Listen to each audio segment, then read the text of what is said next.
Një drejtues korporate përballet me sfidën më të madhe të karrierës së tij kur një takim prej $1 miliard kërcënon të dështojë.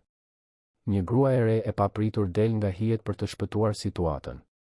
Fati i tyre do të ndryshojë përgjithmonë. Para se ta dëgjoni këtë histori të jashtëzakonshme, mos harroni të abonoheni në kanal për më shumë histori interesante. Djersa i rrifte në balë Marcos, ndërsa ai shikonte 5 investitorët japonez të ngriheshin nga karriget e tyre prej lëkure në sallën e mbledhjeve në katin e 40. Heshtja ishte shurdhuese, e thyer vetëm nga zhurma e mbytur e trafikut të kryeqytetit poshtë. 47 miliard reais. Kjo ishte vlera e kontratës që ishte gati t'i rrëshiste ndër gishta si rëra. Zotërin, ju lutem, u përpoq përsëri Marko në anglisht, zëri i të cilit zbulonte dëshpërimin që po përpiqej të fshite. Përkthyesi është duke ardhur. Pati një problem të paparashikuar në trafik. Kryetari i delegacionit, një burr në moshë të mesme me syze me kornizë të artë, tundi kokën negativisht dhe murmëriti diçka në japonisht para kolegëve të tij. Të gjithë dukeshin të irrituar, disa tashmë po vendosnin dokumente në çantat e tyre prej lëkure. Marko ndjeu botën e tij të shkatërrohej. 3 vjet negociata, 10 udhëtime, takime të pafundme me bordin e drejtorëve. Kompania e tij, Allianz Corporation, po vinte bas gjithçka për atë moment.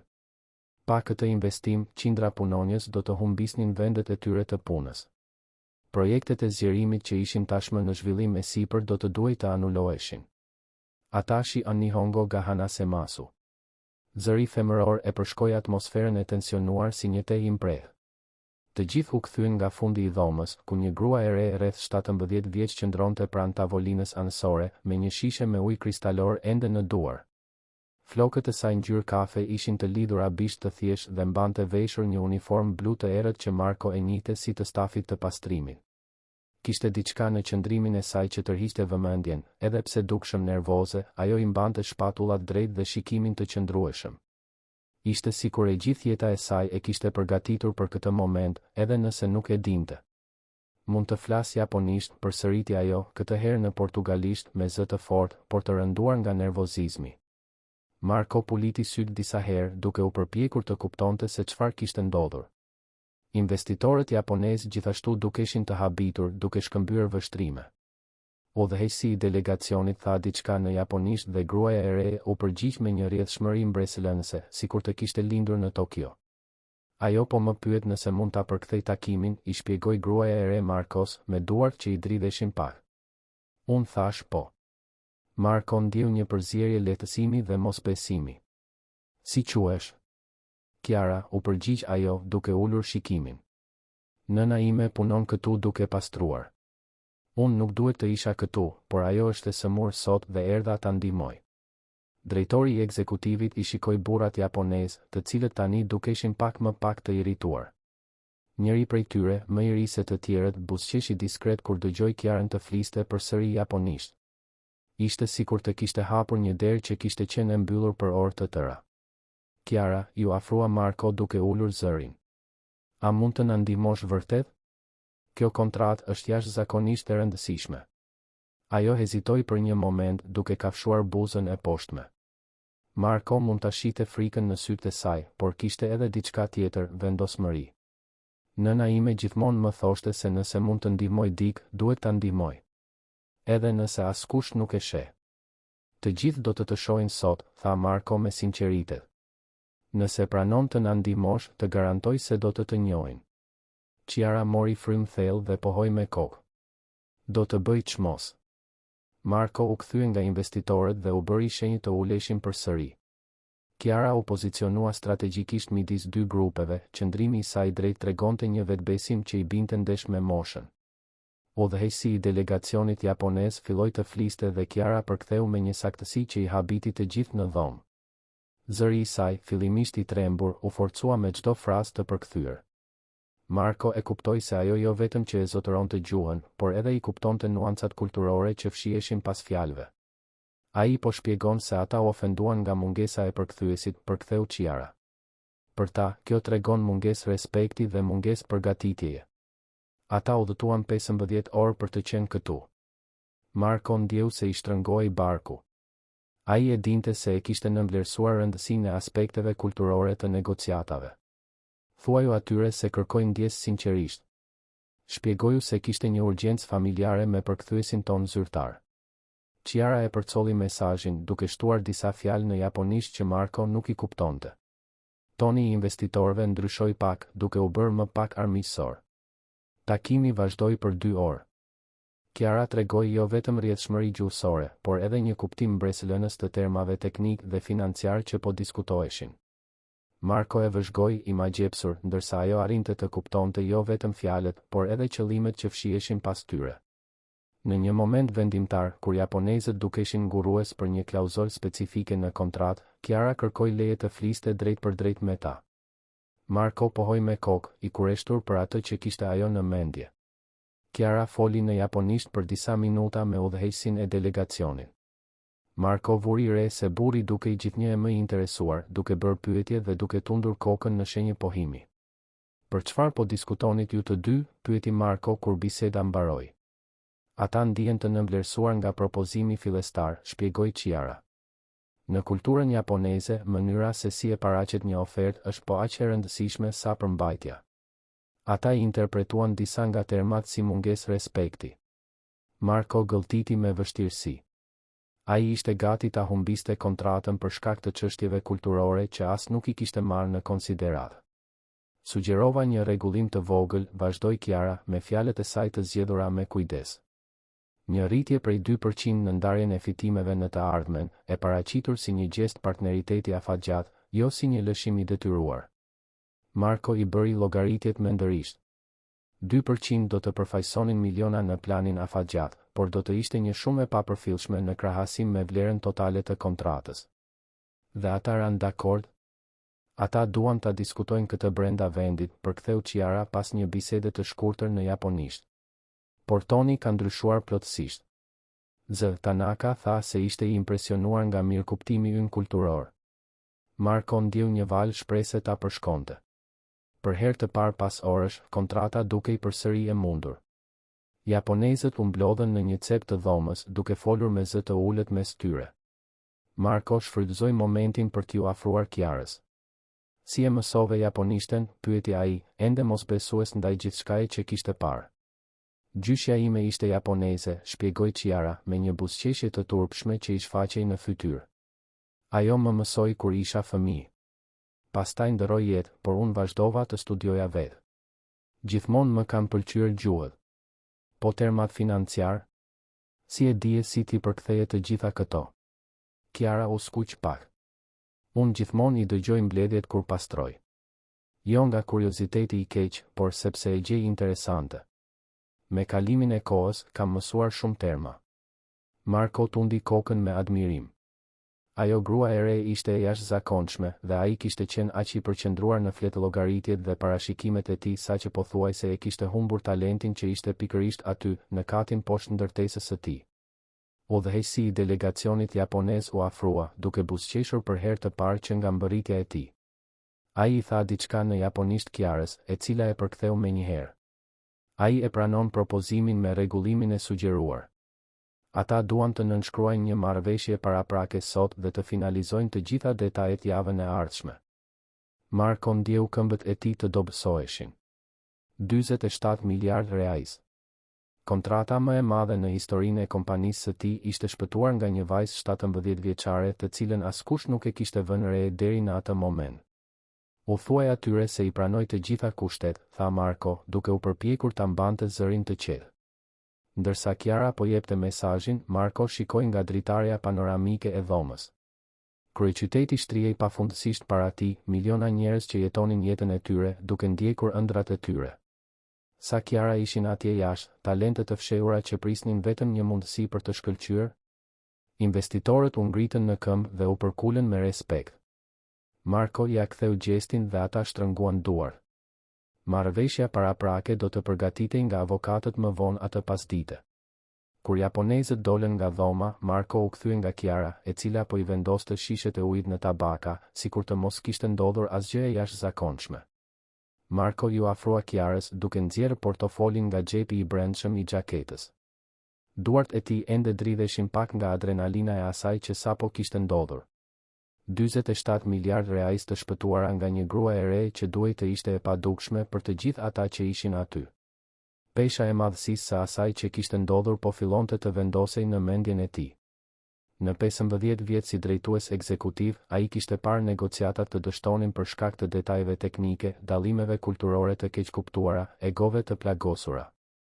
Por ai kur nuk kishte parë dikë të shpëtonte një situatë kaq të dëshpëruar me një elegancë dhe inteligjencë kulturore kaq të madhe. Chiara, nuk kam fjalë për të falendëruar për atë që bëre, tha ai, duke numëruar disa kartëmonedha.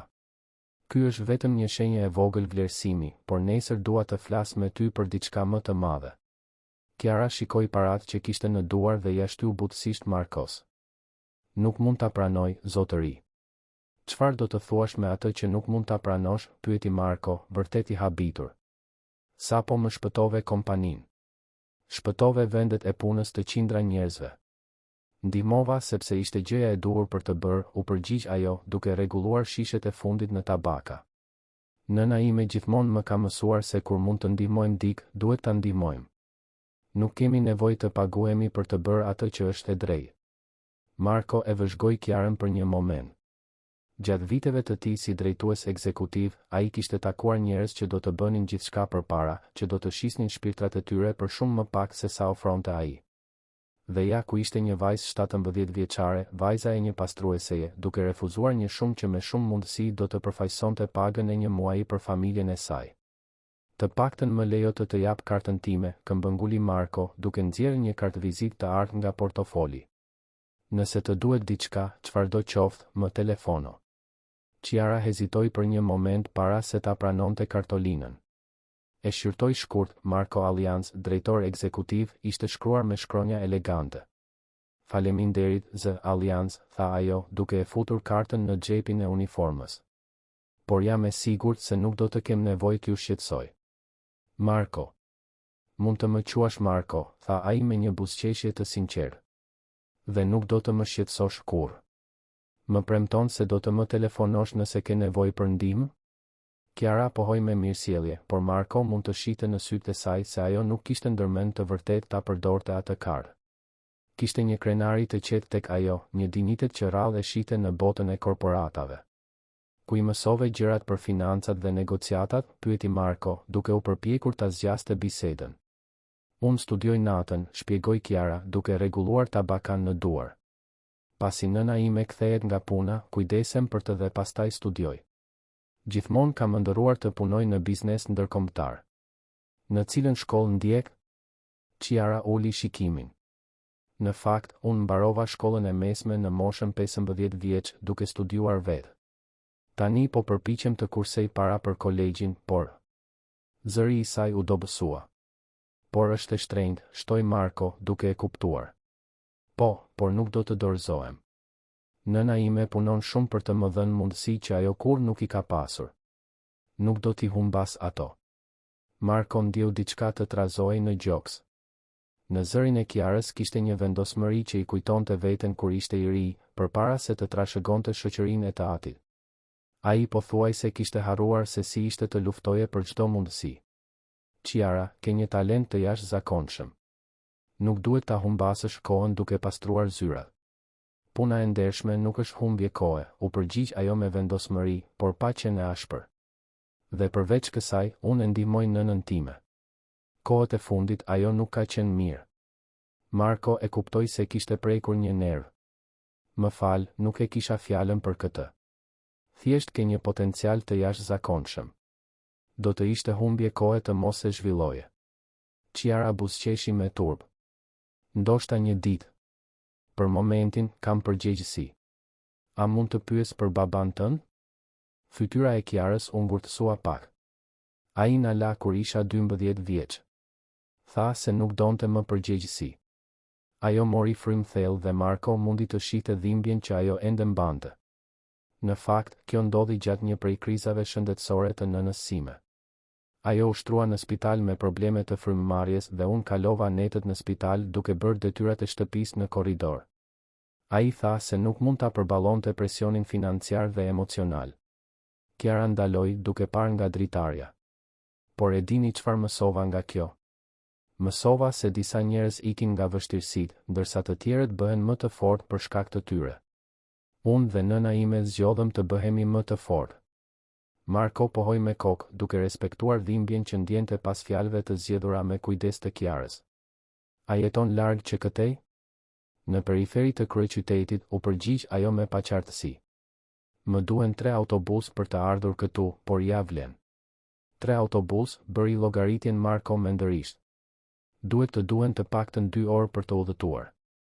Dhe e bën këtë çdo ditë? Vetëm kur nëna ime ka nevojë për mua. Normalisht ajo mund të punoj vetëm, por sot kishte ethe dhe nuk mundi të vinte. Marko shikoi orën. Kishte kaluar tashmë ora 7 e mbrëmjes. Si do të shkosh në shtëpi? Transporti publik duhet të jetë kaotik në këtë orë. Gjithmonë gjej një mënyrë, tha Kiara, duke u drejtuar drejt derës. Faleminderit përsëri, zë Marko. Ishte një nder të ndihmoja. Prit, tha Marko ndërsa ajo po largohej. Të paktën më lejo të thëras një shofer që të çojë në shtëpi. Është më e pakta që mund të bëj. Kiara tundi kokën. Faleminderit, por nuk është e nevojshme. E di mirë rrugën. Marko e kuptoi se këmbëngulja nuk do të ndihmonte. Kishte një krenari tek Kiara që ai e respektonte, edhe nëse nuk ishte plotësisht dakord me të. Pra, të paktën premto se do të mendosh për atë që folëm? Për të ardhmen tënde? Do ta mendoj, tha ajo sinqerisht. Natën e mirë, zë Marko. Mirë mbrëma, Kiara. Dhe faleminderit. Faleminderit shumë. Marko qëndroi vetëm në sallën e mbledhjeve për minuta të tëra pasi Kiara u largua. Ai shikoi dokumentet e shpërndara mbi tavolinë, karriget ende të çrregullta ku ishin ulur investitorët japonezë. Brenda pak orësh, jeta e tij kishte ndryshuar plotësisht dhe të gjitha fal një gruaje të re që askush tjetër nuk e vuri re. Ai nxori celularin dhe telefonoi Viktorin, asistentin e tij personal. Viktor, më duhet të bësh disa kërkime diskrete për mua, tha Marko kur ju përgjigj telefonatës. Sigurisht, zë Allianz. Çfarë duhet të dini? Më duhen informacione për një pastruese. Emri i saj është Kiara. Është vajza e njërës prej pastrueseve të ndërtesës. Duhet të di se ku jetojnë, gjendjen e tyre financiare dhe nëse nëna e tyre është vërtet e sëmurë. Ndonjë problem, zotëri? Përkundrazi. Kjo grua e re mund ta ketë shpëtuar kompaninë tonë sot. Dua të ndihmoj, por duhet ta kuptoj më mirë situatën. E kuptova. Do ta kem informacionin nesër në mëngjes. Marko e mbylli telefonin dhe shkoi te dritarja. Poshtë, ai mund të shihte lëvizjen e vazhdueshme të njerëzve që dilnin nga ndërtesat e zyrave, duke nxituar për të kapur transportin publik. Diku në atë turm ishte Kiara, me shumë mundësi përballë një udhëtimi të gjatë dhe të lodhshëm për në shtëpi pas një dite që i kishte ndryshuar rrjedhën e punës së saj. Atë natë, Marko kishte probleme me gjumin. Ai vazhdonte të mendonte për bisedën e tij me Kiarën, mënyrën se si ajo i kishte refuzuar paratë, dinjitetin me të cilin foli për situatën e saj. Kishte diçka tek ajo që e shqetësonte, në një kuptim të mirë. Ishte si një pasqyrë që pasqyronte gjithçka që kishte humbur gjatë viteve të tij në krye të korporatës. Të nesërmen në mëngjes, Marko mbërriti në zyrë më herët se zakonisht. Ai e gjeti Viktorin duke pritur me një raport në dorë. Informacioni që kërkuat, zotëri, tha Viktori, duke i dhënë një dosje blu. Marko e hapi dokumentin dhe filloi të lexonte. Kiara Silva, mbiemri nuk ishte i regjistruar në sistemin e kompanisë së pastrimit. 17 vjeçe, siç kishte thënë ajo. Kishte mbaruar shkollën e mesme në një shkollë publike me anë të provimeve plotësuese. Nëna e saj, Rose Silva, kishte punuar në ndërtesë për 5 vjet, gjithmonë e vlerësuar si një punonjëse shembullore. Marko vazhdoi të lexonte. Ata jetonin në një apartament të vogël me qira në periferi, në një lagje që Marko e njihte vetëm me emër. Rose ishte shtruar 2 herë në spital vitin e kaluar për probleme me frymëmarrjen. Faturat mjekësore ishin vonuar. Kiara punonte her pas here duke ndihmuar nënën e saj dhe gjithashtu bënte përkthime të pavarura në internet, kryesisht për faqe të vogla internetit të tregtisë elektronike. Diçka tjetër, zotëri, pyeti Viktori kur Marko mbaroi së lexuari. Po. Dua që të zbulosh se cilin spital përdor nëna e saj. Dhe dua të flas me menaxherin e kompanisë së pastrimit sot. Ndonjë udhëzim specifik? Marko e mbylli dosjen dhe shikoi nga dritarja. Po. Do të kujdesemi për këtë familje. Por me kujdes. Nuk dua që ata të ndihen në siklet. Për pjesën tjetër të mëngjesit, Marko kishte vështirësi të përqendrohej në punën e tij. Takimet dukeshin më të vogla, më pak të rëndësishme. Ai vazhdonte të mendonte se si një vajzë 17 vjeçare kishte arritur të bënte diçka që drejtuesit me përvojë nuk mund ta bënin, të shpëtonte një biznes që dukej i humbur. Rreth mesditës, Marko zbriti në katin e administratës së ndërtesës për të folur me Alberton, menaxherin e kompanisë së pastrimit. Zë, Allianz, çfarë nderi është që ju kemi këtu, tha Alberto, dukshëm nervoz. Shpresoj të mos ketë probleme me shërbimet tona. Përkundrazi, Alberto. Dua të flas për Rose Silvan dhe vajzën e saj, Chiaran. Alberto gëlltiti me vështirësi. A pati ndonjë ankesë? E di që Rose ka qenë pak e dobët kohët e fundit, por ajo është një punonjëse e shkëlqyer. Nëse vajza e saj shkaktoi ndonjë problem dje. Ndalo, ngriti dorën Marko. Vajza e saj më ndihmoi jashtëzakonisht dje. Dua të di për gjendjen shëndetësore të Rosës. Alberto dukshëm i relaksuar. Po. Rose ka probleme me frymëmarrjen. Mjeku tha se janë stres dhe punë e tepërt. Ajo po përpiqet ta trajtoj, por ilaçet janë të shtrenjta. Po gjendja e tyre financiare është mjaft e komplikuar për të qenë e sinqertë. Rose nuk mungon kurrë në punë, edhe kur duhet të pushojë. Ajo ka frikë se mos humbas punën dhe nuk do të jetë në gjendje të paguajë qiran. Marko pohoi me kokë. Alberto, që nga sot e tutje, Rose do të ketë sigurim të plot shëndetësor të paguar nga kompania. Dhe dua që ajo të ngrihet në detyrë si mbikëqyrëse pastrimi me pagën përkatëse. Alberto puliti syt disa herë duke përpunuar informacionin. Zotëri, kjo është shumë bujare, por nuk ka diskutim për këtë. Familja Silva i ofroi një shërbim të jashtëzakonshëm kompanisë son. Është më e pakta që mund të bëj. Po Chiaran? Marko mendoi për një moment. Për momentin, asgjë. Nuk dua që ata të dyshojnë se ka ndonjë lidhje.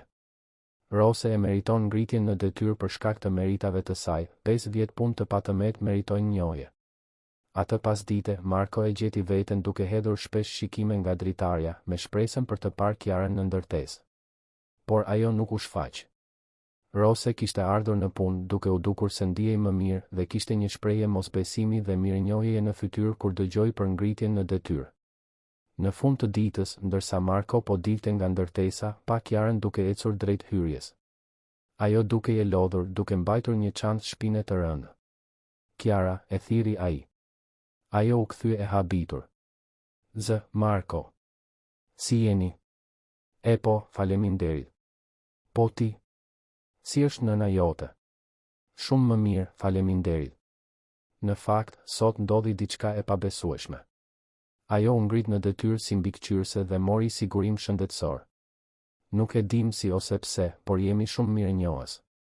Marko buzëqeshi, duke u përpjekur të dukej i shkujdesur. Kjo është mirë. Ajo duhet ta meritoj.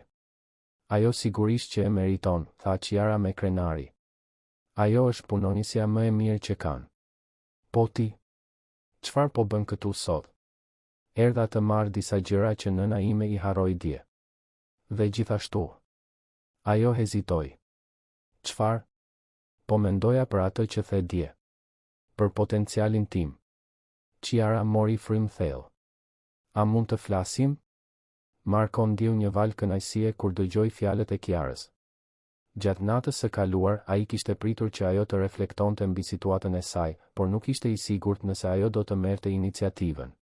Sigurisht që mund të flasim, u përgjigj ai duke parë përreth. Holli i ndërtesës ishte plot me punonjës që po largoheshin nga puna. Po sikur të shkojmë lart në zyrën time, do të kemi më shumë privatësi.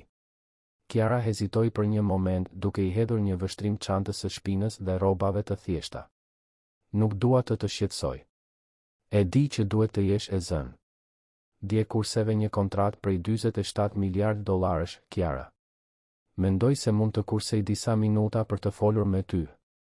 Ata hipën në heshtje me ashensor deri në katin e 40. Marko vuri re se si Kiara vëzhgonte gjithçka me interes, por pa u dukur e frikësuar. Kishte një kuriozitet të natyrshëm tek ajo, sikur po përthithte çdo detaj për të kuptuar më mirë se si funksiononte ajo boll. Mbresëlënëse, murmëriti ajo ndërsa hynin në dhomën e Markos, duke shijuar pamjen panoramike të kryeqytetit. Ju lutem, u luni, tha Marko, duke treguar me gisht një nga koltukët prej lëkure përpara tavolinës së tij. Çfarë do të doni të diskutonim?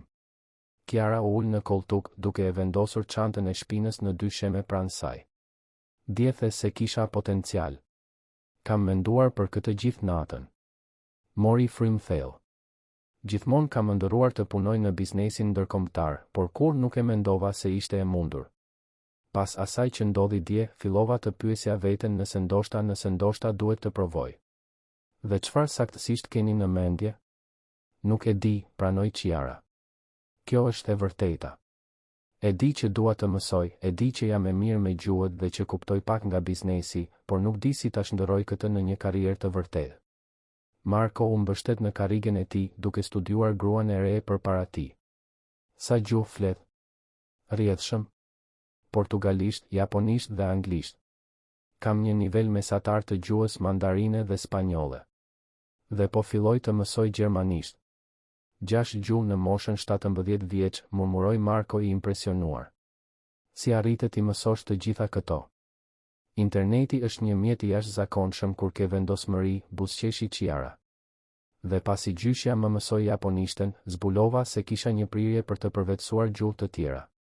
Fillova të shikoja filma me titra, të bisedoja me njerëz në internet, të përktheja tekste të shkurtra për të fituar disa monedha. Ajo ndaloi, duke i larguar syt për një moment. Gjyshja ime gjithmonë thoshte se çdo gjuhë që mësojmë është një mënyrë e re për të parë botën. Kur ajo ndërroi jetë, unë vazhdova të studioja si një mënyrë për të nderuar kujtimin e saj dhe për të mbajtur gjallë lidhjen me rrënjët e saj. Po biznesi? Si e zhvilluat këtë interes? Kiara u skuq pak. Të them të drejtën, filloi rastësisht. Kur nëna ime kthehej nga puna, ndonjëherë komentonte për takimet që kishte parë ndërsa pastronte zyrat. Isha e magjepsur. Fillova të bëja kërkime për termat që përmendte, si funksiononin kompanitë. Ajo ndaloi. Dhe gjithashtu, kur pastroja zyrat në fundjavë, ndonjëherë gjeja dokumente të harruara. Nuk kam lexuar kur asgjë konfidenciale, por mësova shumë për strukturën e korporatave. Marko pohoi me kokë, i impresionuar nga iniciativa e gruas së re. Kiara, a mund të bëj një propozim? Sigurisht. Po sikur të fillojmë me një stazh? Do të punosh me kohë të pjesshme në departamentin ton ndërkombëtar, duke ndihmuar me përkthimet dhe analizat kulturore. Pjesën tjetër të kohës mund të studiosh, unë do të paguaja për një diplomë universitare në marrëdhënie ndërkombëtare ose administrim biznesi. Sytë e Kiarës ndriçuan, por pastaj tundi kokën ngadalë. Është një ofertë e jashtëzakonshme, por nuk mund ta pranoj. Marko u habi. Pse jo? Sepse do të dukej sikur po favorizohem për shkak të asaj që ndodhi dje. Dhe gjithashtu sepse duhet ta ndihmoj nënën time. Kiara, nëna jote sapo u ngrit në detyrë. Ajo do të ketë një pagë dhe sigurim shëndetësor më të mirë. Sa i përket favorizimit.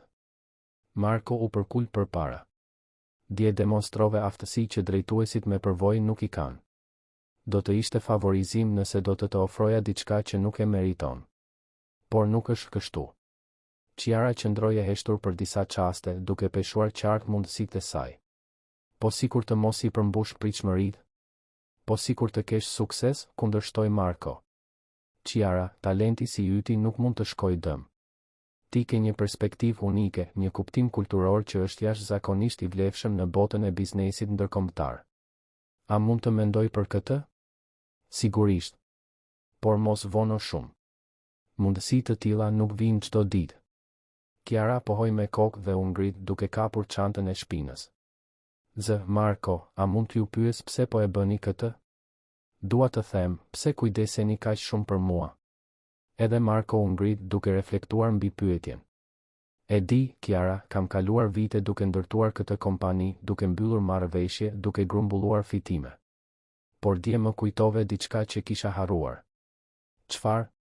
Suksesi i vërtet nuk ka të bëjë vetëm me fitimin e parave.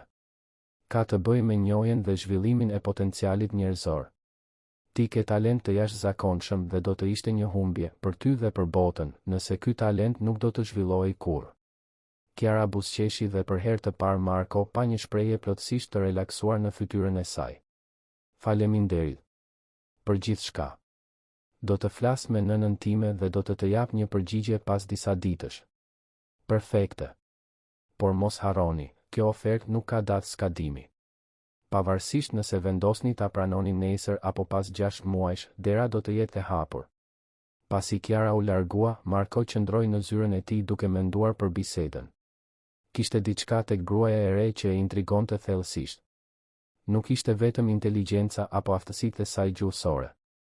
Ishte integriteti i saj, vendosmëria e saj e qetë, aftësia e saj për të qëndruar e vendosur në parimet e saj edhe kur kjo do të thoshte të refuzonte mundësi. Kaluan 3 ditë pa marrë lajme për Kiarën. Marko e gjeti veten duke shikuar shpesh nga dritarja, me shpresën ta shite atë në ndërtesë.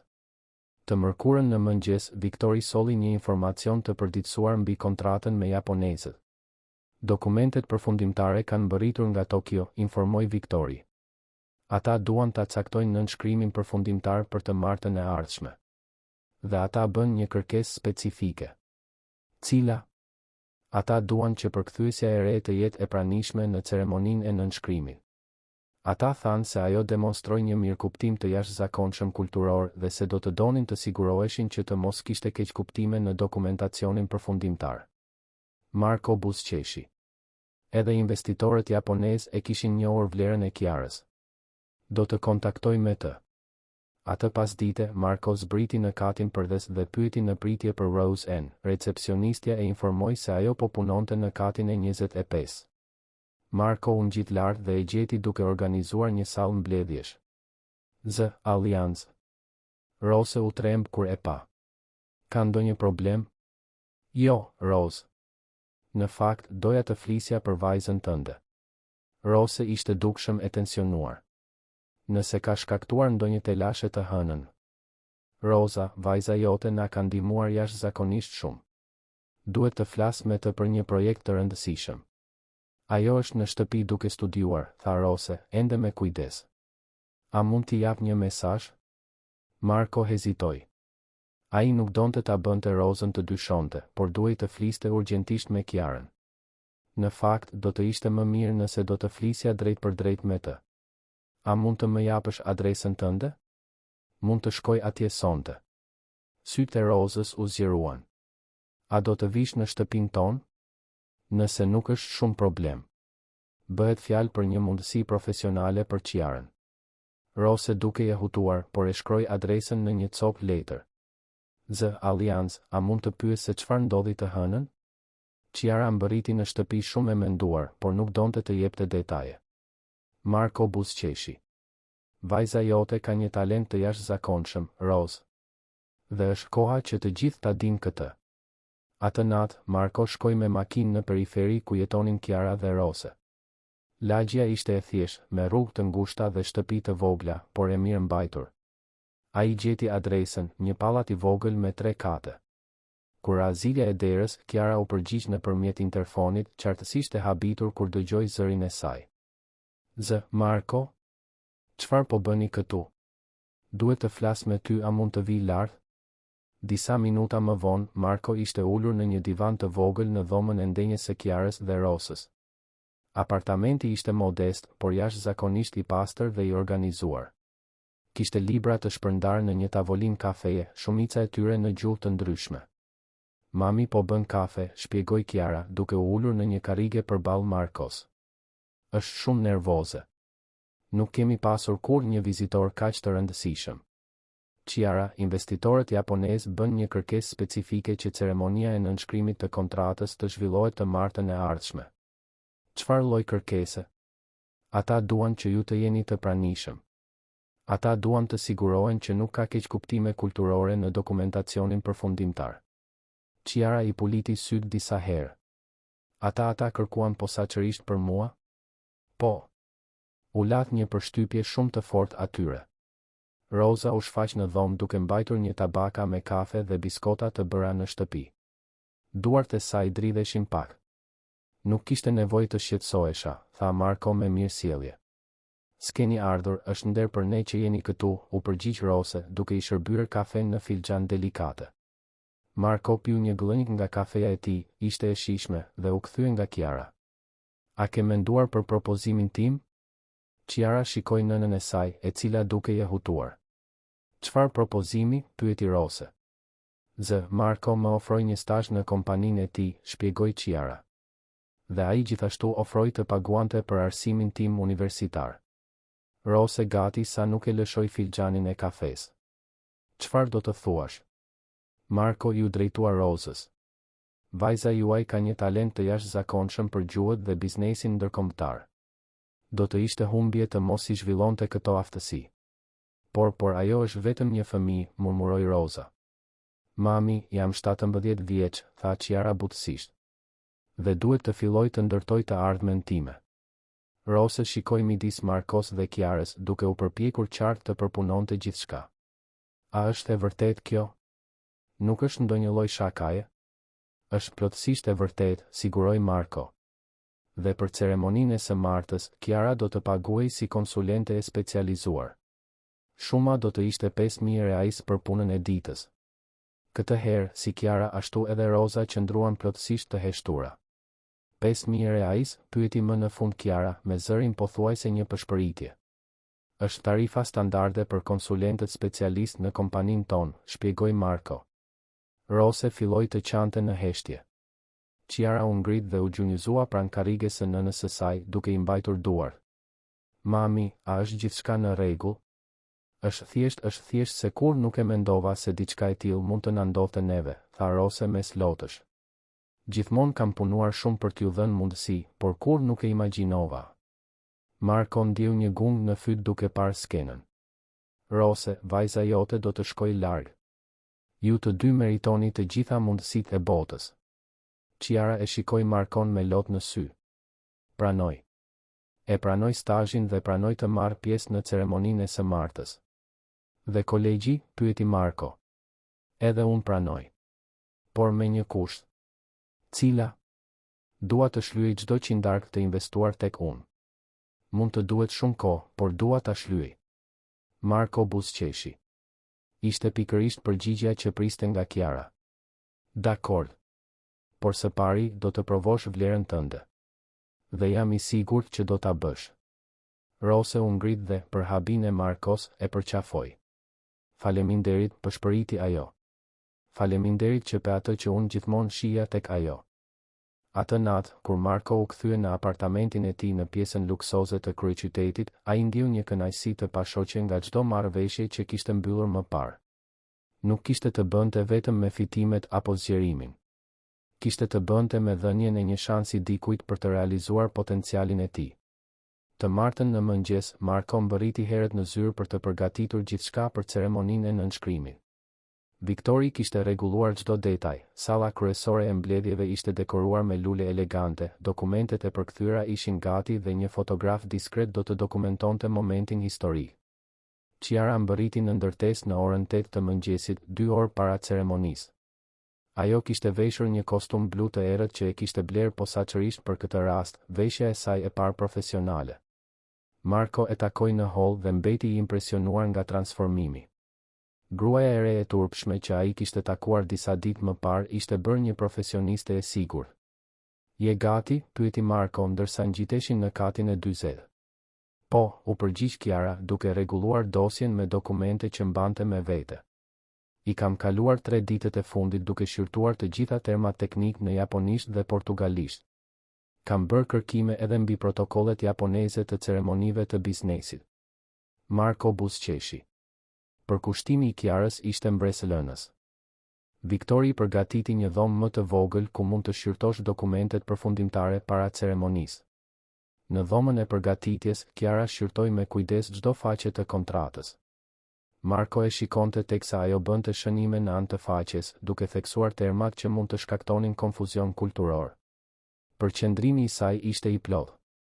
Gjeta disa shprehje që mund të keq interpretoheshin, tha Ciara, duke ngritur kokën nga dokumentet. Për shembull, këtu në paragrafin 15, termi angazhim fleksibël në portugalisht mund të tingëllojë si mungesë serioziteti në japonisht. Do të ishte më mirë të përdoret për shtatshmëri strategjike. Marko shqyrtoi fragmentin që Ciara kishte treguar. Ke të drejtë. Ka ndonjë gjë tjetër? Po, në klauzolën e rinovimit. Mënyra se si është shkruar mund të japë përshtypjen se po e lëm derën hapur për anulime të lehta. Japonezët i vlerësojnë angazhimet afatgjata. Unë sugjeroj një riformulim që thekson qëllimin ton për një partneritet të qëndrueshëm. Viktori hyri në dhomë duke mbajtur një tabaka me çaj jeshil. Investitorët japonezë kanë mbërritur. Ata janë në dhomën kryesore. Marko e shikoi Ciarën. Gati? Ajo mori frym thellë dhe pohoi me kokë. Gati. Salla kryesore e mbledhjeve ishte përgatitur me elegancë. 5 investitorët japonezë ishin ulur në njërin anë të tavolinës ovale, me Z. Tanaka, kreun e delegacionit, në qendër. Marko zuri vendin e tij në anën tjetër, me Ciarën të ulur në të djathtë të tij. Ohayo gozaimasu, përshëndeti Ciara në japonisht duke u përkulur me respekt. Japonezët dukeshin të kënaqur me përshëndetjen zyrtare dhe ja kthyen atë me buzëqeshje diskrete. Z. Tanaka tha diçka në japonisht që e bëri Ciarën të buzëqeshte. Ai tha se është i impresionuar që dikush kaq i ri ka një kuptim kaq të thellë të kulturës japoneze të biznesit, përktheu Ciara në vend të Markos. Ceremonia filloi me formalitete tradicionale. Ciara përktheu çdo fjalë me saktësi, por Marko vuri re se ajo nuk ishte thjesht një përkthyese mekanike. Ajo i përshtati shprehjet sipas kulturës, duke u siguruar që toni dhe qëllimi të ruheshin. Kur arritën në fazën përfundimtare të shqyrtimit të dokumentit, Ciara paraqiti sugjerimet e saj për rregullime. Ajo shpjegoi çdo modifikim si në portugalisht ashtu edhe në japonisht, duke justifikuar se si secili ndryshim do të përmirësonte mirëkuptimin e ndërsjellë. Z. Tanaka foli gjatë me kolegët e tij në japonisht. Marko vëzhgoi shprehjet e tyre të fytyrës, duke u përpjekur të vlerësonte nëse ndryshimet po priteshin mirë. Ata janë shumë të kënaqur me adaptimet, raportoi Ciara. Z. Tanaka tha se rrallë ka takuar një profesionist kaq të ri me një ndjeshmëri kaq kulturore. Dokumentet u rishikuan, u rregulluan dhe u ribotuan. Deri në orën 11 të mëngjesit, gjithçka ishte gati për nënshkrimin zyrtar. Marko e vëzhgoi Ciarën gjatë gjithë procesit, duke vënë re se si ajo e ruante qetësinë edhe nën presionin e momentit. Kishte një pjekuri në gjestet e saj që të i kalonte moshën e saj, sikur çdo sfidë që kishte përballuar në jetë kishte kontribuar në formimin e kësaj force të brendshme që tani dilte natyrshëm. Dhoma ishte e mbushur me një energji të veçantë, të gjithë e dinin se po dëshmonin një moment historik për kompaninë. Fotografi fiksoi me diskrecion çdo moment, por Marko e dinte se kujtimet e vërteta po nguliten në zemrat e tyre. Marko nënshkroi i pari, i ndjekur nga Z. Tanaka. Një nga një, antarët e tjerë të delegacionit japonez shtuan nënshkrimet e tyre.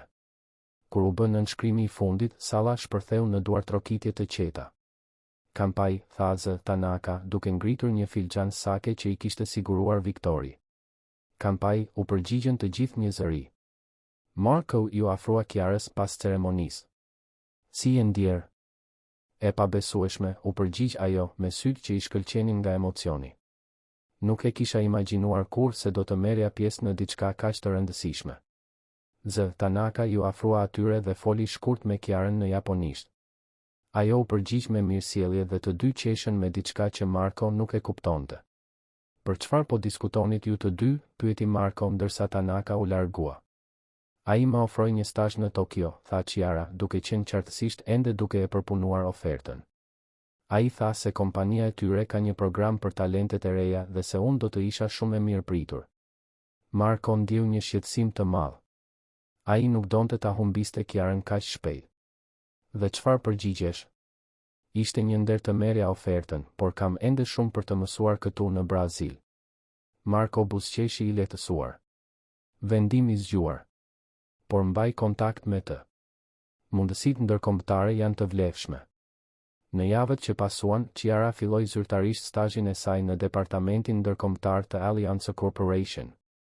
Marko e vëzhgonte progresin e saj çdo ditë, i impresionuar nga shpejtësia me të cilën ajo i përvetësonte konceptet e reja.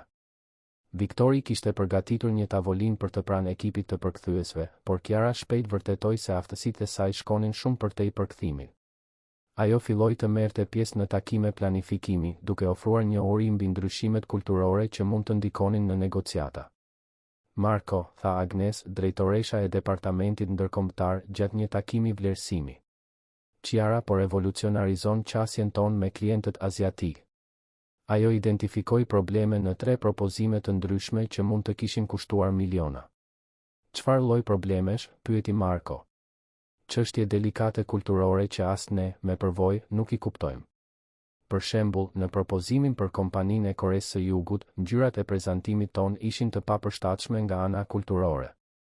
Në propozimin kinez, struktura jon hierarkike e ekipit dërgoi sinjale të gabuara. Marko pohoi me kokë, i kënaqur, por jo i habitur. Dhe si po përshtatet ajo shoqërisht? Agnesa hezitoi. E po, kjo është një pikë që ndoshta duhet ta diskutosh me të. Çfarë do të thuash? Disa nga punonjësit më të vjetër po i rezistojnë pranisë së saj. Jo sepse nuk është kompetente, është e qartë se është e jashtëzakonshme. Por sepse është shumë e re dhe vjen nga një sfond tjetër. Marko rudhi vetullat. Dikush në veçanti? Kryesisht Theo, nga bordi i drejtorëve. Ai ka bërë komente në lidhje me punësimin e njerëzve pa trajnim të përshtatshëm. Dhe disa nga përkthyesit e lartë ndihen të kërcënuar. Do të flas me Theon, tha Marko me vendosmëri. Po përkthyesit? Kiara po e përballon mirë vetë. Ajo është shumë e respektueshme dhe gjithmonë i vlerëson kolegët e saj për atë që ka mësuar prej tyre. Por kam vënë re se ajo ha drek vetëm pothuajse çdo ditë. Atë pas dite, Marko e gjeti Kiarën në tavolinën e saj, të zhytur në një raport mbi praktikat e biznesit në lindjen e mesme. Ajo po mësonte arabisht gjatë pushimit të drekës. Kiara, a mund të flas me ty? Sigurisht, zë, Marko. Ata shkuan në një sallë më të vogël mbledhjesh. Marko e mbylli derën dhe u ul përpara saj. Si ndjeni këtu në kompani? Kiara hezitoi para se të përgjigjej. Puna është e jashtëzakonshme.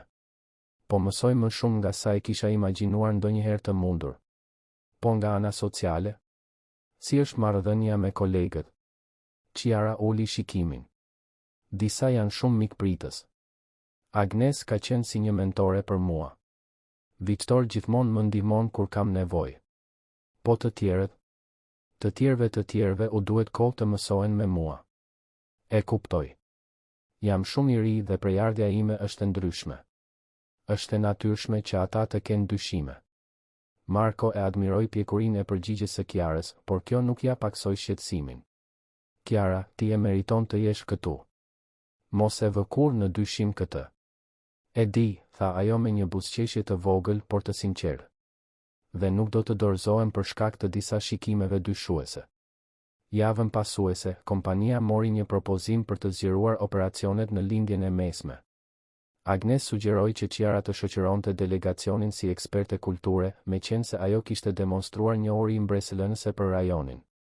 Është një mundësi e jashtëzakonshme, tha Marko kur Kiara erdhi të fliste për udhëtimin. Por është gjithashtu një përgjegjësi e madhe.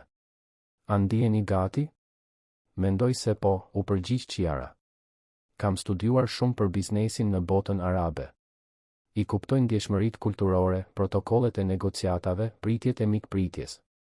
Po gjuha. Arabishtja ime është ende bazë, por e mjaftueshme për raste urgjente. Klienti flet rrjedhshëm anglisht, kështu që nuk duhet të ketë probleme komunikimi. Marko pohoi me kokë.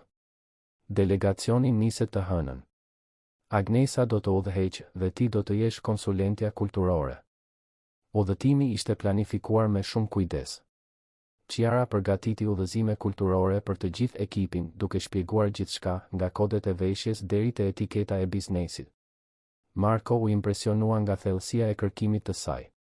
Të premten para udhëtimit, Kiara ishte në tavolinën e saj duke finalizuar detajet e fundit kur ju afrua Theo, nga këshilli administrativ.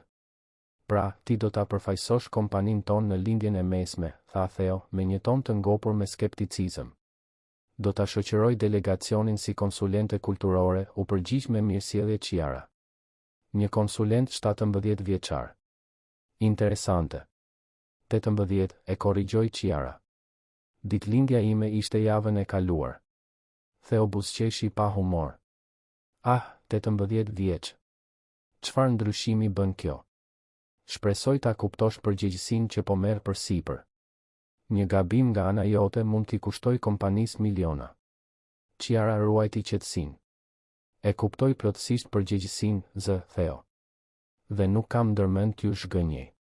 Shpresoj që jo. Marko, i cili kishte dëgjuar rastësisht një pjesë të bisedës nga zyra e tij, doli dhe ju afrua Theos. Theo, a mund të flas me ty privatisht? Në zyrën e Markos, biseda ishte e drejtë për drejtë. Nuk do ta toleroj që po frikson ekipin tim, tha atroç Marko. Të friksoj? Po shpreh vetëm shqetësime të ligjshme, ja ktheu Theo. Po vë bast për të ardhmen e kompanisë me një fëmijë pa përvojë. Ky fëmijë shpëtoi një kontratë prej 47 miliard dollarësh. Dhe ka demonstruar aftësi që drejtuesit me dekada përvojë nuk i kanë. Fati i fillestarit. Theo, më lejoni të jemi qartë, Chiara është pjesë e ekipit tim dhe kam mbështetjen time të plotë. Nëse keni probleme me vendimet e mia të menaxhimit, mund t'ia drejtoni bordit. Por unë nuk do të toleroj që ju të mos tregoni respekt për punonjësit e mi.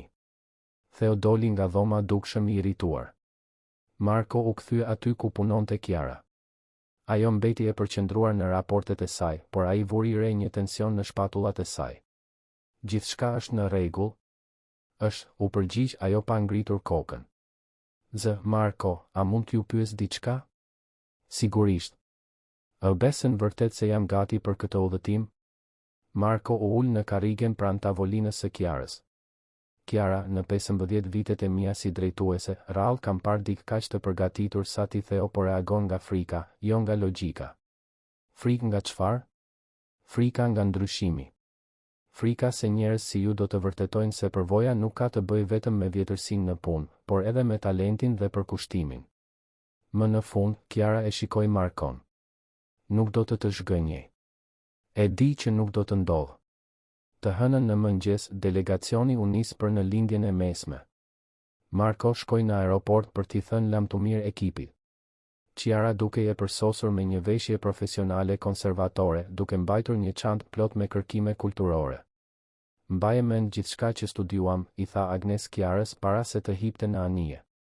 Dhe beso në instinktet e tua. Do ta mbaj mend, premtoi Chiara.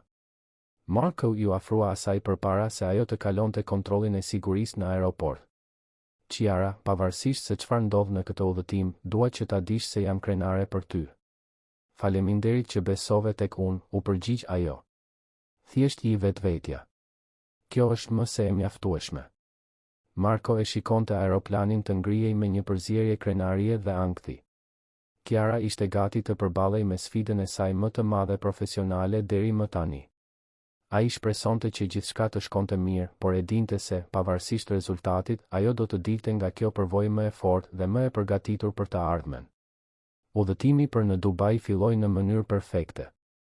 Chiara i kishte impresionuar si Agnesin ashtu edhe klientët vendas me prejardhjen e saj kulturore dhe njohuritë e saj mbi protokollet e biznesit. Gjatë 2 ditëve të para, takimet rodhen pa probleme dhe kontrata e zgjerimit dukej se ishte në rrugën e duhur për miratim.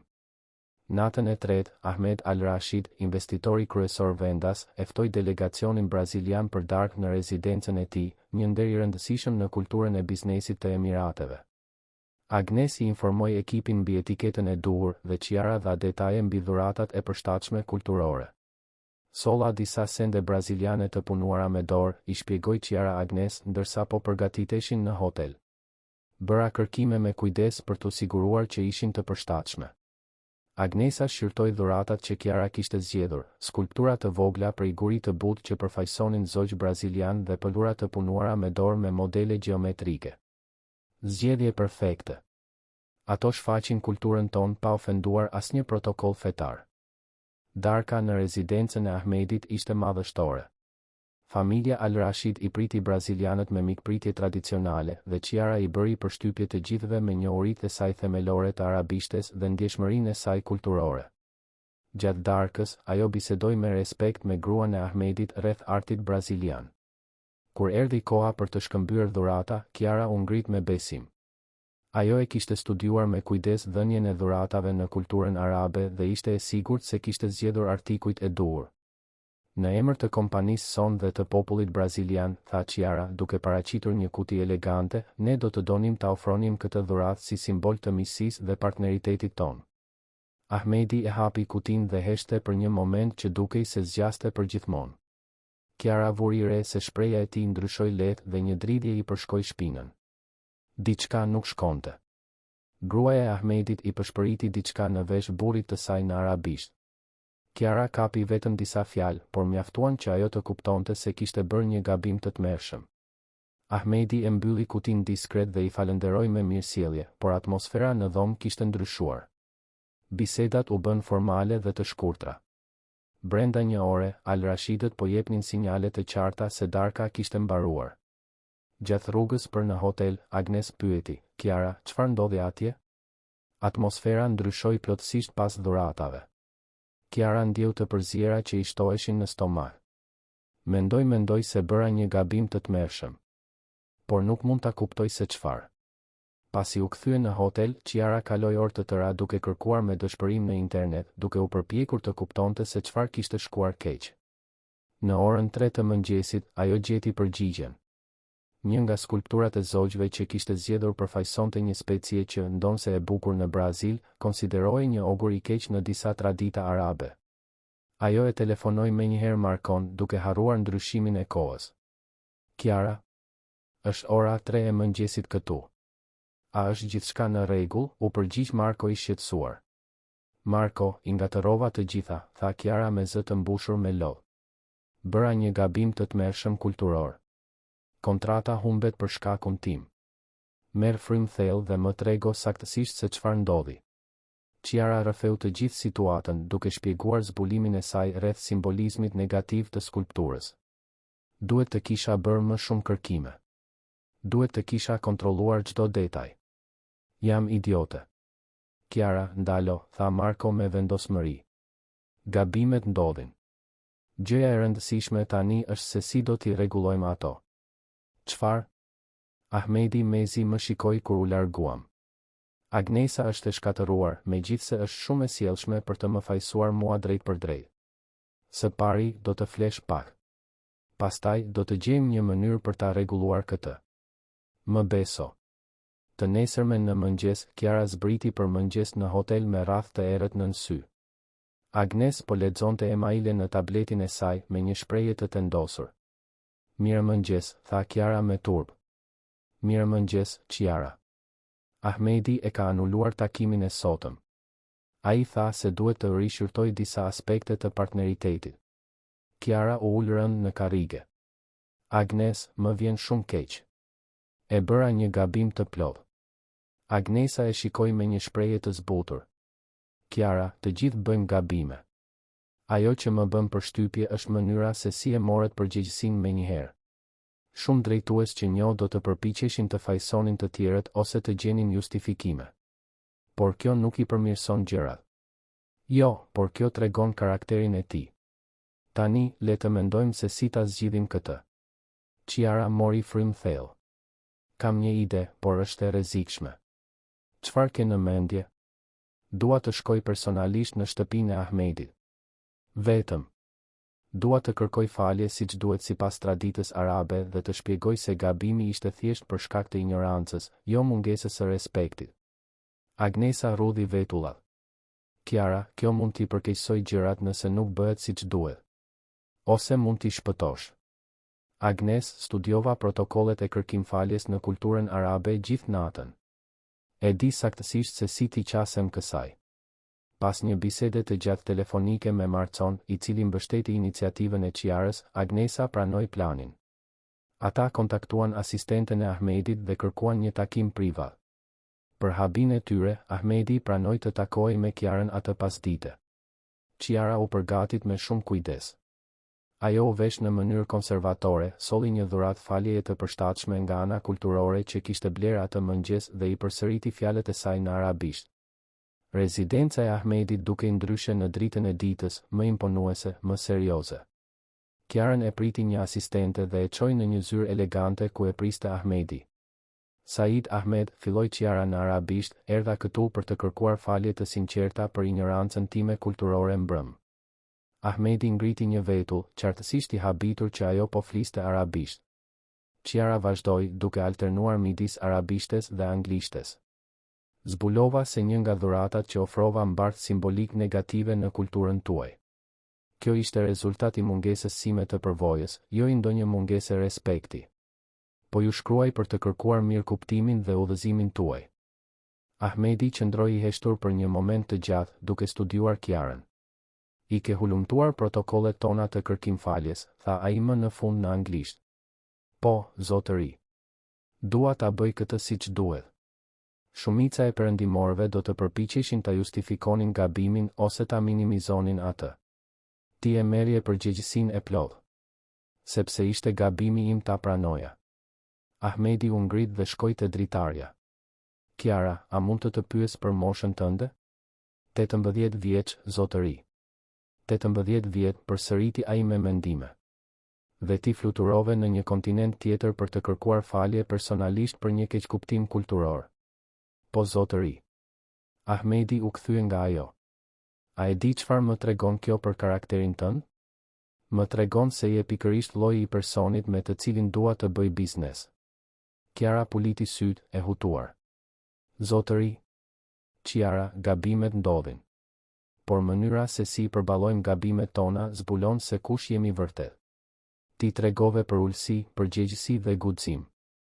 Këto cilësi vlen më shumë se sa njohuria e përsosur e çdo zakoni kulturor. Pra kontrata. Kontrata do të nënshkruhet sipas planit. Por me një kusht. Çdo gjë, zotëri. Dua që të jesh ndërlidhësi ynë kulturor për të gjitha projektet e ardhshme midis vendeve tona. Kam nevojë për njerëz që dinë të pranojnë kur nuk dinë diçka dhe që kanë guximin të korrigjojnë gabimet e tyre. Kiara ndjeu lot lehtësimi që i mbushën sytë. Do të isha e nderuar. Kur Kiara u kthye në hotel, e gjeti Agnesin duke pritur me ankth në hall, po pastaj pyeti Agnesa sapo e pa. Kontrata është e sigurt, tha Kiara, duke e besuar ende mezi. Dhe Ahmedi do që unë të jem ndërlidhësi zyrtar kulturor për projektet e ardhshme. Agnesa e përqafoi. Jam shumë krenare për ty, mënyra se si e përballove këtë ishte shembullore. Atë natë, Kiara e telefonoi Markon për t'i treguar gjithçka. Më surprizon çdo ditë, tha Marko pasi dëgjoi të gjithë historinë. Shumica e njerëzve do të përpiqeshin ta fshinin një gabim të tillë ose t'i fajsonin të tjerët. Ti e shndërrove një krizë në një mundësi. Isha shumë e frikësuar, pranoi Kiara. Për një moment mendova se e kisha shkatëruar karrierën time para se të fillonte. Por gjithashtu mësova diçka themelore për veten time në atë moment. Çfarë? Që unë mund të përballoj presionin ekstrem dhe t'i shndërroj krizat në mundësi. Kur isha në shtëpinë e Ahmedit duke kërkuar falje, kuptova se nuk kishte të bënte vetëm me korrigjimin e një gabimi. Kishte të bënte me vërtetimin e vetes se kam guximin të marr përgjegjësi dhe të përballem me pasojat e veprimeve të mia. Kjo më dha një vetbesim që nuk e kisha ndjer kurrë më parë. Marko pohoi me kokë, duke kuptuar se ky moment kishte qenë transformues për Kiarën në mënyra që shkonin shumë përtej aspektit profesional. Ky është një mësim që shumë drejtues nuk e mësojnë kurrë. Je 18 vjeç dhe tashmë e kupton diçka që disave u duhen dekada për ta kuptuar. Kur Kiara u kthye në Brazil disa ditë më vonë, ajo gjeti një kompani që festonte. Jo vetëm që kontrata e lindjes së mesme ishte nënshkruar, por Ahmedi ua kishte rekomanduar kompaninë edhe investitorëve të tjerë në rajon. Theo ishte dukshëm i pakëndshëm me suksesin e Kiarës, por nuk mund t'i mohonte rezultatet. Gjatë takimit informues, ai bëri vetëm disa komente sarkazmike rreth fatit të fillestarit. Megjithatë, Marko filloi ta shihte Kiarën ndryshe. Ajo nuk ishte më thjesht një grua e re e talentuar që ai po e mentoronte. Ajo ishte një profesioniste e plot, e aftë të përballonte presionin, të merrte përgjegjësi dhe t'i kthente humbjet në fitore. Agnes, tha Marko gjatë një takimi privat, dua që Kiara të marrë më shumë përgjegjësi. Është koha që ajo të ketë projektet e saj. Pajtohem plotësisht. Ajo vërtetoi se mund të përballoj presionin dhe vështirësitë. Dhe gjithashtu dua që ajo të filloj të marrë pjesë në takimet e strategjisë korporative. Perspektiva e saj unike mund të jetë e vlefshme për vendimet tona të zgjerimit ndërkombëtar. Atë pasdite, Marko e thiri Kiarën në zyrën e tij. Si ndiheni për marrjen e më shumë përgjegjësive në kompani? Pyeti ai. Gati, u përgjigj Kiara pa hezitim. Ajo që ndodhi në Dubai më tregoi se mund të përballoj krizat dhe të mësoj nga gabimet e mia. Perfekt. Sepse kam një propozim për ty. Marko shpjegoi se donte që Kiara të drejtonte një departament të ri të fokusuar në zgjerimin në tregjet në zhvillim.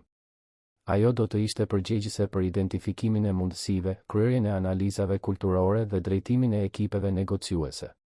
Është një përgjegjësi e madhe, tha Marko. A ndiheni gati? Po, tha Kiara, por pastaj nguroi. Marko, a mund të pyes diçka personale? Sigurisht. Pse po investoni kaq shumë tek unë? Dua të them, ka drejtues me shumë më tepër përvojë që mund të marrin përsipër këto përgjegjësi. Marko u mbështet në karrige duke reflektuar mbi pyetjen. Kiara, kur isha e re, askush nuk besonte tek unë kaq shumë. E trashëgova këtë kompani, por duhej ta vërtetoja vetë vlerën time. Kur shoh talentin tënd, integritetin tënd, vendosmërinë tënde, shoh llojin e personit që do të doja ta kisha pasur si mentor kur isha e re. Dhe gjithashtu, vazhdoi ai, më kujtove diçka të rëndësishme. Suksesi i vërtet nuk ka të bëjë vetëm me fitime. Ka të bëjë me zhvillimin e njerëzve, me dhënien e mundësive, me ndërtimin e diçkaje më të madhe se ne. Kiara buzëqeshi. Faleminderit që besove tek unë edhe kur dyshoja në veten time. Gjithmonë do të besoj tek ty dhe tani, le të fillojmë punën. Kemi një departament për të ndërtuar. Në javët në vijim, Kiara u zhyt në përgjegjësitë e saj të reja. Ajo rekrutoi një ekip të vogël analistësh kulturor dhe filloi të hartëzonte mundësitë në tregjet afrikane dhe aziatike. Qasja e saj ishte e kujdesshme dhe inovative, duke kombinuar analizën tradicionale financiare me një kuptim të thellë kulturor. Por gjatë një bisede të rastësishme me Agnesin, Kiarës i lindi një ide që do të ndryshonte si karrierën e saj ashtu edhe kompaninë. Agnes, a ke menduar ndonjëherë se sa të rinj të talentuar ka atje pa mundësi? Pyeti Kiara gjatë drekës. Çfarë do të thuash? Po mendoja për historinë time. Nëse Marko nuk do të më kishte parë në atë sallë mbledhjesh, unë do të pastroja ende zyra. Sa njerëz të tjerë si unë janë atje, duke pritur vetëm një shans? Agnesa pohoi me kokë e menduar. Kjo është një pyetje interesante. Pse po bën? Po mendoj t'i propozoj diçka Markos. Një program për të zbuluar talente të reja. Jo vetëm për kompaninë tonë, por si një iniciativë sociale. Si bursa. Si bursa. Më shumë se kaq. Një program i plot, identifikimi i të rinjve të talentuar në situata të cenueshme, arsimimi, mentorimi dhe mundësitë reale të karrierës. Agnes buzëqeshi. Kjo është një ide e mrekullueshme, Kiara. Dhe të kesh historinë tënde personale pas saj do të kishte shumë ndikim. A mendon se Marko do ta mbështeste atë? Ka vetëm një mënyrë për ta zbuluar. Po atë pasdite, Kiara trokiti në derën e zyrës së Markos me një propozim të detajuar prej 20 faqesh që e kishte përgatitur gjatë pushimit të drekës. Marko e pa Kiarën të hynte në zyrën e tij me një propozim në duar dhe buzëqeshi. Vetëm brenda pak muajsh, ajo ishte transformuar nga një grua e re e pasigurt në një drejtuese të sigurt, që gjithmonë sillte ide inovative. Çfarë solle sot? Pyeti Marko, duke vënë re entuziazmin në sytë e saj. Një ide që mund të transformojë jetë, u përgjigj Kiara, duke e vendosur propozimin në tavolinë. Por, përpara se ta paraqes, a mund të tregoj një histori? Sigurisht. Kiara u ul dhe mori frym thellë. Dje, kur po kthehesha në shtëpi, pash një grua të re në stacionin e metros. Ishte afërsisht në moshën time, duke lexuar një libër ekonomie në anglisht ndërsa priste trenin. Por rrobat e saj ishin të grisura, çanta e shpinës ishte e arnuar dhe dukej e lodhur. Marko dëgjoi me vëmendje. Fillova të mendoja, sa Kiara ka atje? Të rinj të talentuar dhe të vendosur, por pa mundësi të vërteta? Dhe pastaj më lindi një ide. Kiara paraqiti propozimin e saj. Dua të krijoj programin Talentet e së nesërmes. një program social që identifikon të rinjtë e moshës 16 deri në 20 vjeç që janë ekonomikisht të prekshëm, por me potencial të jashtëzakonshëm. Marko shfletoi faqet i impresionuar nga niveli i detajeve. Më trego më shumë. Ideja është të ofrohen bursa të plota, mentorim profesional, kurse gjuhësore, aftësi udhëheqëse dhe mbi të gjitha, mundësi të vërteta pune. Nuk do të ishte bamirësi, do të ishte një investim në talent. Si do të funksiononte procesi i përzgjedhjes? Partneritete me shkolla publike, UJC dhe qendra komunitare për të identifikuar kandidatët. Kriteret do të ishin merita akademike, potenciali udhëheqës dhe, mbi të gjitha, vendosmëria për të kapërcyer vështirësi. Marko vazhdoi të lexonte. A e vlerësuat që në vitin e parë programi do të shërbente 40 të rinjve? Pikërisht. Me mentorim individual, çdo person do të kishte një profesionist me përvojë si udhërrëfyes. Dhe pas periudhës së trajnimit, ne do të garantonim stazhe të paguara në kompaninë tonë dhe në kompanitë partnere. Chiara, kjo është ambicioze. Është gjithashtu e shtrenjtë. E di, tha ajo, por llogarita se investimi në vitin e parë do të ishte ekuivalent me bonusin vjetor të 2 drejtuesve të larë. Dhe fitimi shoqëror do të ishte i paçmuar. Marko e finalizoi propozimin dhe e shikoi drejt për drejt Kiarën. Vërtet e beson këtë ide? Unë besoj me gjithë zemër. Marko, ti ma ndryshove jetën duke më dhënë një mundësi. Imagjino sikur të mund ta bënim këtë për 10 të rinj çdo vit. Marko u ngrit dhe eci drejt dritares duke vëzhguar lëvizjen e kapitalit poshtë. E di, Kiara, kur themelova këtë kompani, qëllimi im ishte thjesht të mbjetoja në treg. Më vonë doja të zgjerohesha, të përfitoja, të rritesha. Por të folurit me ty më bëri të kuptoja se po humbisja nga syt qëllimin më të madh. Ai u kthye nga ajo. Miratuar. Syt e Kiarës u zgjeruan. Seriozisht? Seriozisht.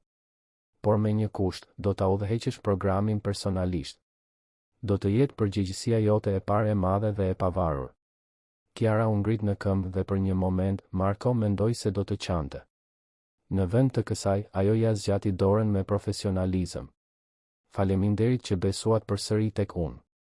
Lançimi i programit Talentet e së nesërmes u zhvillua 6 muaj më vonë. Chiara kishte punuar pa u lodhur për të krijuar partneritete, për të krijuar kritere për zgjedhjeje dhe për të mbledhur një ekip mentorësh vullnetar. Klasa e parë i kaloi të gjitha pritjet. Midis 40 të përzgjedhurve kishte të rinj të jashtëzakonshëm, një djalë nga favela që kishte krijuar vetë aplikacione për telefona celular, një grua e re indigjene që fliste rrjedhshëm 5 gjuhë dhe një djalë refugjat që kishte mësuar programim në bibliotekën publike. Çdo histori është më frymëzuese se e mëparshmja, i tha Chiara Markos gjatë një takimi pasues. Është sikur po shoh veten 2 vjet më parë. Si ka qenë reagimi i medias? Jashtëzakonisht e jashtëzakonshme. 3 revista biznesi duan të bëjnë artikuj rreth programit. Dhe 2 kompani të tjera kanë pyetur se si mund të krijojnë programe të ngjashme. Marko buzëqeshi. Po Theo. Si po reagon ai ndaj suksesit të shfaqjes? Chiara hezitoi. Ende ka rezistencë nga disa këshilltarë. Theo argumenton se ne po shpenzojmë para për eksperimente sociale në vend që të përqendrohemi te fitimet. Dhe çfarë mendoni për këtë? Mendoj se ata nuk e kuptojnë se investimi në njerëz është investimi më i mirë afatgjatë që një kompani mund të bëjë. Në muajt në vijim, programi u arrit në mënyrë eksponenciale. Kompanitë partnere filluan të kërkonin praktika nga pjesëmarrësit e rinj të programit. Universitetet ofruan bursa të posaçme. Programi, i cili kishte filluar me 40 të rinj, u arrit në 300 brenda 3 vjetësh. Shifrat ishin mbresëlënëse, por historitë personale ishin ato që kishin vërtet rëndësi. Marko ndoqi nga afër progresin e çdo klase. Ai pa të rinj që vinin të turpshëm dhe të pasigurt të transformoheshin në udhëheqës të sigurt. Ai dëshmoi ëndrat që bëheshin realitet. Një grua e re nga një familje rurale u bë inxhiniere softwaresh, një djalë që jetonte në rrugë mori një bursë të plotë për në shkollën e mjekësisë. Një vajzë që punonte në semafor u bë përkthyese profesioniste. Çdo histori ishte provë se talenti është vërtet kudo dhe ka nevojë vetëm për një mundësi për të lullëzuar. Chiara, tani 21 vjeç, ishte bërë një drejtuese e respektuar jo vetëm në kompaninë e Markos, por në të gjithë industrinë. Ajo fliste rregullisht në konferenca mbi përgjegjësinë sociale të korporatave dhe zhvillimin e talenteve. Një mbrëmje dimri, 3 vjet pasi programi kishte filluar, Marko e ftoi Ciarën për darkë në një restorant japonez në qendër të kryeqytetit. Ishte një festë, kompania sapo kishte nënshkruar kontratën më të madhe ndërkombëtare në historinë e saj dhe programi Talentet e së nesërmes ishte njohur në nivel kombëtar si një model i përgjegjësisë sociale. Je i kënaqur me gjithçka që kemi ndërtuar? Pyeti Marko ndërsa shikonin qytetin e ndriçuar nga dritarja e restorantit. Më shumë se sa e kisha imagjinuar ndonjëherë të mundur, u përgjigj Ciara. E dini, 3 vjet më parë pastroja zyra dhe ëndërroja për mundësi. Sot, po krijoj mundësi për të tjerët. Dhe çfarë keni mësuar për veten tuaj në këtë udhëtim? Ciara mendoi për një moment. Mësova se frika dhe guximi mund të bashkëjetojnë. Se është e mundur të bësh mirë dhe të arrish sukses profesional në të njëjtën kohë. Dhe se mënyra më e mirë për të shpërblyer një mundësi është duke krijuar mundësi për të tjerët. Marko ngriti gotën e sakes, $1 atëherë. Për talentin që ekziston kudo, që pret të zbulohet. Dhe njerëzve mjaftueshëm të guximshëm për t'u dhënë atyre atë mundësi të parë, shtoi Ciara.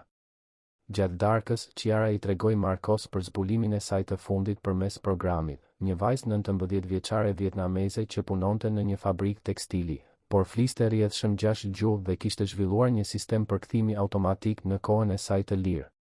Ajo më kujton veten time kur isha më e re, tha Ciara.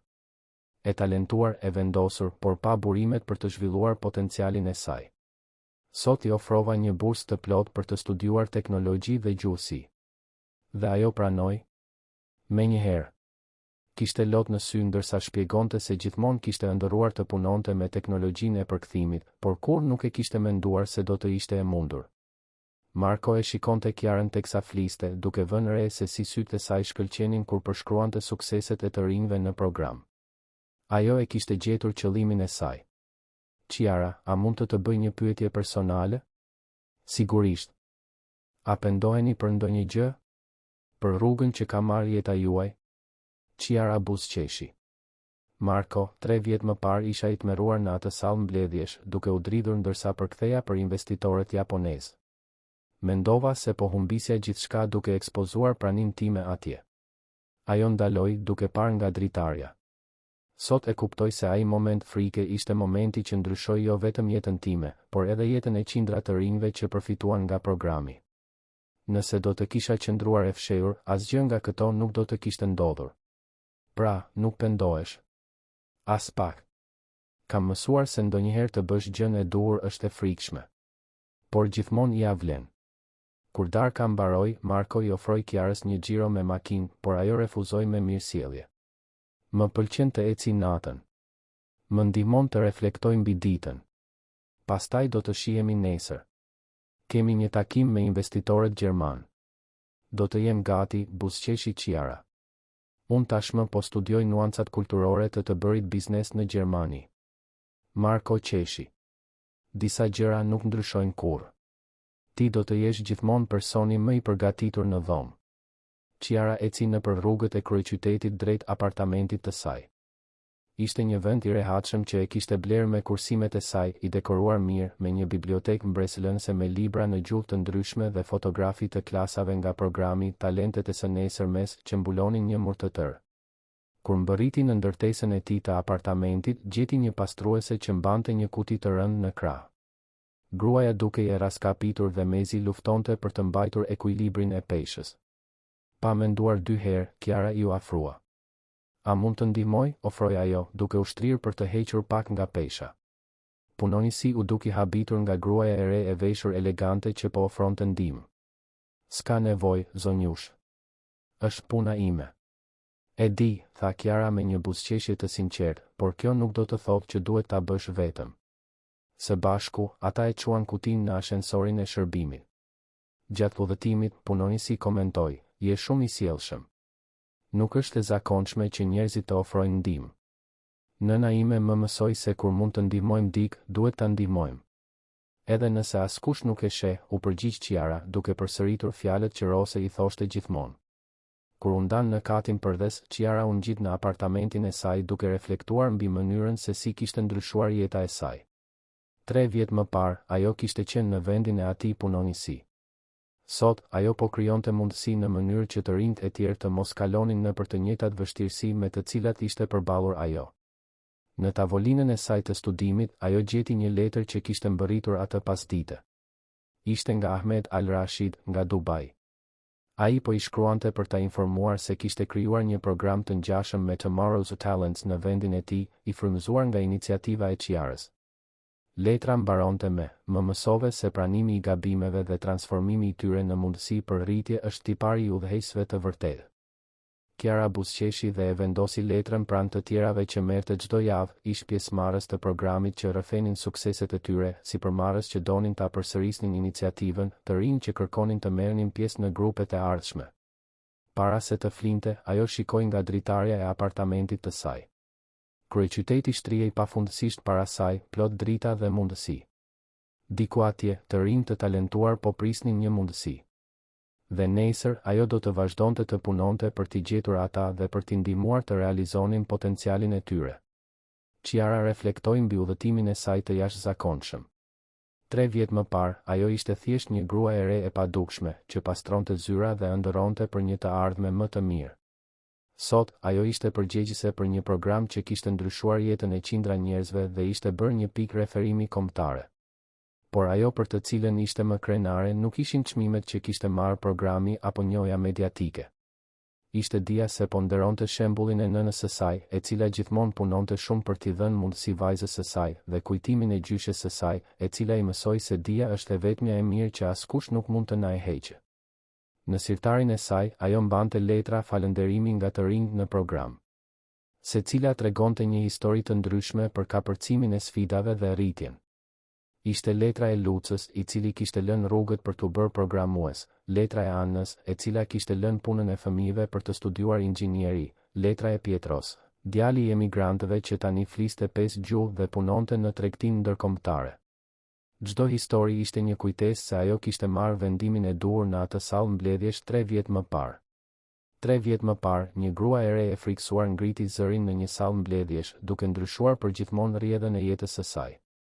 Sot, qindra të rinj kanë pasur jetë të transformuara fal këtij vendimi të guximshëm. Kiara më në fund e kuptoi se suksesi I vërtet nuk qëndronte te vlera e kontratave që nënshkroi apo te prestigji I pozicionit të saj. Ai qëndronte te aftësia e saj për të parë potencialin aty ku të tjerët shihnin vetëm pengesa, dhe te guximi për të dhënë mundësi që ky potencial të lulëzojë. Ajo kishte mësuar se të bësh mirë nuk është kur gabim, edhe kur ke frikë. Dhe se një zë I vetëm, I ngritur në momentin e duhur, mund të jehojë përgjatë viteve, duke transformuar jo vetëm një jetë, por qindra të tilla. Mbi komodinën pranë komodinës, një foto kapi momentin që kishte ndryshuar gjithçka. Kiara, Marko dhe investitorët japonezë duke nënshkruar kontratën e parë. Ajo buzëqeshi, duke kujtuar atë vajzë nervoze që ishte fshehur në fund të dhomës. Nga ajo vajzë te gruaja që u bë, një mësim mbeti, talenti është kudo, thjesht pret të shihet. Dhe kur dikush ka guximin e mjaftueshëm për të parë dhe besuar, ndodhin mrekulli. Fundi I historisë. Të dashur dëgjues, shpresojmë që historia e Markos dhe Qiarës t'ju ketë prekur zemrat aq sa na ka prekur edhe neve. Ky rrëfim na kujton se suksesi I vërtet qëndron në njohjen dhe zhvillimin e potencialit njerëzor rreth nesh. Për të vazhduar këtë udhëtim emocional me ne, kemi përgatitur një listë të veçantë me histori po aq frymëzuese rreth shanseve të dyta, kapërcimit të sfidave dhe fuqisë transformuese të bujarisë. Mund ta gjeni duke klikuar lidhjen në anë. Nëse kjo histori ju ka prekur, mos harroni të abonoheni në kanalin ton dhe të lini një pëlqim në video. Çdo ditë ju sjellim histori unike që eksplorojnë kompleksitetin e marrëdhënieve njerëzore dhe magjinë e takimeve që ndryshojnë jetën. Mos e humbisni përmbajtjen tonë të ardhshme dhe na tregoni në komente, a keni pasur ndonjëherë një mundësi që ndryshoi gjithçka? Presim me padurim të dëgjojmë historitë tuaja.